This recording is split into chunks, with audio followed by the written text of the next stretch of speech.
KV Local News. Your voice, your vote. Election 2022. Good Tuesday evening, everyone. I'm Jason Valentine. And I'm Madeline Hagan. An eventful elections night. Let's go ahead and get right to the races affecting you. Let's take a look at the race for U.S. Senate here in Washington State. Jason, a really tight race leading up to the election between Republican challenger Tiffany Smiley and Democratic incumbent Patty Murray. Yeah, it has been a tight race, but the King County numbers did come in. Patty Murray has a commanding lead. So far, it is still early. The results are still coming in. She has just above 62% of the vote. Tiffany Smiley, the hopeful, at 37%. And of course, Murray has been in office here in Washington for the last 30 years. So we're going to definitely keep a close eye on this. And of course, the nation is keeping an eye on how many Senate seats are going to each party to see who could control the Senate. Most definitely, those last couple of counties coming in will really make a difference when it comes to this race. And the two women not afraid to show their teeth either, Jason. Smiley repeatedly attacked Murray on her tenure and stature in the Senate during the campaign. Murray going after Smiley and her support of former President Donald Trump. So again, Patty Murray sitting at 62%, just towering over Tiffany Smiley at the moment with 37% of the votes. Still plenty of counties still needing to submit their results. So we will expect to see results trickling in for a short period of time. And if you watch television at all over the weekend, you saw either a Patty Murray ad or a Tiffany Smiley ad.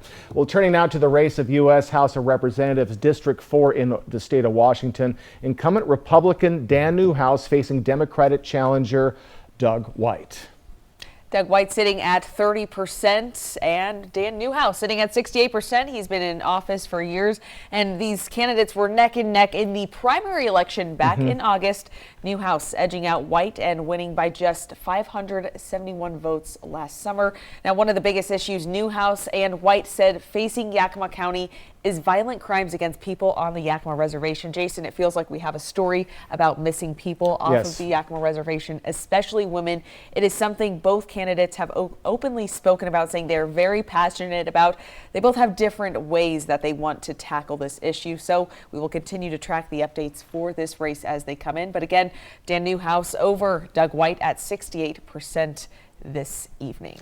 All right, so, and again, we're going to keep you updated on these key races as we go through the night as these things are coming in. Let's take a look at the race for the Oregon governor. Now, this is for our viewers, of course, in Morrow in Umatilla County. And some were thinking possibly a Republican governor for the first time in, I believe, over 20 years in the state of Oregon. And it is a dead heat right now with 22% of the vote between Tina Kotek and Christine Drazan.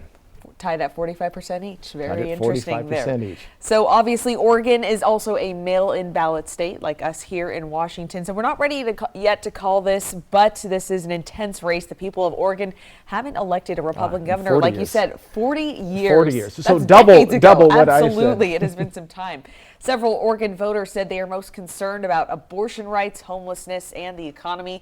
And this is another race where Drazan and Kotek have not been afraid